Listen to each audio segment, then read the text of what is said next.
Kaidah mengenal bid'ah bagaimana dan ciri-ciri sesuatu bisa dikatakan bid'ah seperti apa? Yang Nabi SAW tidak contohkan, tidak juga dicontohkan oleh para sahabat, ulama umumnya masukkan dalam kategori bid'ah. Dan ini masuk dalam perilaku-perilaku, perbuatan-perbuatan, perkataan, ini masuk di dalamnya. Ini yang disimpulkan oleh para ulama tentang masalah itu. Tentu istilah bid'ah disebutkan dalam hadis Irbat. Hadis Nabi SAW yang masyhur, beliau mengatakan, alaikum bisunnati wa sunnatul khulafa rasyidin mahdiyyin min ba'di addu 'alaiha bin nawajid. Ini hadis sahih yang ma'ruf, yang hampir semua umat Islam kalau belajar hadis tahu hadis ini.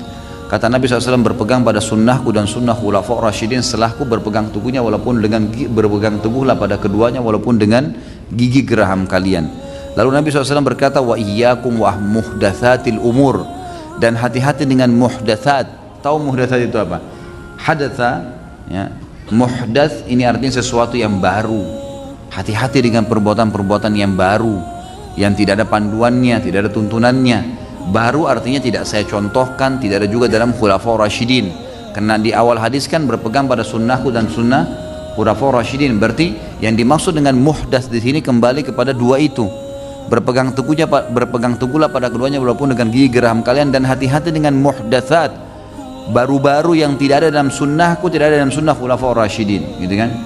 Fa inna kulla muhdatsin bid'ah, semua yang muhdatsah yang tidak ada saya contohkan, tidak khulafaur rasyidin contohkan, maka dia adalah perbuatan bid'ah. Wa bid'atin dhalalah, dan perbuatan bid'ah itu artinya yang tidak saya contohkan, tidak khulafaur rasyidin contohkan adalah bid'ah, dan bid'ah itu akan membawa pelakunya pada kesesatan. Sesat maksudnya apa? Keliru melangkah, karena tidak ada panduan wahyunya, gitu kan?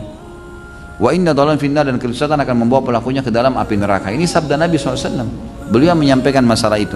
Dari sini ulama simpulkan, sunnah sama bid'ah adalah dua hal yang berlawanan.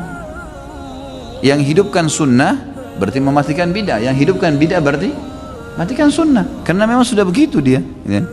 Ini memang penjelasan dari hadis Nabi SAW tadi. Allahu a'lam. Jadi memang seperti itu memahaminya. Makanya teman-teman sekalian, cukupkan diri dengan yang ada perintahnya saja. Itu aja jaga sampai mati, masuk surga insya Allah. Udah gak usah repot-repot. Ini saya bingung betul orang-orang yang terus mau buat-buat, terus ngarang-ngarang dan ngotot mempertahankan. Kenapa saudaraku? Sunnah Nabi banyak. Pertahankan komitmen. Tuh zikir pagi sore jaga tuh. Sholat on time di awal waktu jaga tuh. Zikir yang kita dianjurkan untuk baca tiap hari, istighfar 100 kali, adalah haula wala quwata illa billah, subhanallah, alhamdulillah, wa la ilaha illallah, Allahu akbar. Yang ada sudah dalil-dalil jelas. Kerjakan. Sholat duha yang ada dalil jelasnya, sholat malamnya, komitmen jaga. Apa Anda sudah tiap hari kerjain tuh? Ini masih banyak yang terbengkalai gitu. Jagokan ini, kenapa kok ribut dengan perbuatan bidah ini? Saya bingung gitu, untuk apa gitu. Dan ngotot mempertahankan, enggak apa-apa, subhanallah. Dan orang-orang awam pun akhirnya ikut-ikutan, yang sholatnya masih Senin Kamis hanya ikut berbuat bid'ah juga. Ini yang wajib-wajib nggak diingatin, yang sunnah-sunnah sudah jelas dan pintarnya nggak disemangatin, malah nggak apa-apa buat ini aja. Loh gimana ini? Gimana ini? Kalau setiap orang bebas buat bid'ah, saya bebas buat bid'ah, semua bapak-bapak sini buat bid'ah, ibu-ibu di belakang sana buat bid'ah, apa yang tertinggal dari sunnah Nabi SAW? Coba apa yang tertinggal? Orang akan tinggalin kan? Karena bid'ah lawan sunnah gitu. Maka kerjanya sudah ada perintahnya, kenapa sih? Kenapa suka cengkal nih? Bersikuku dengan hal-hal yang tidak ada perintah? Sudahlah saudaraku, gitu kan?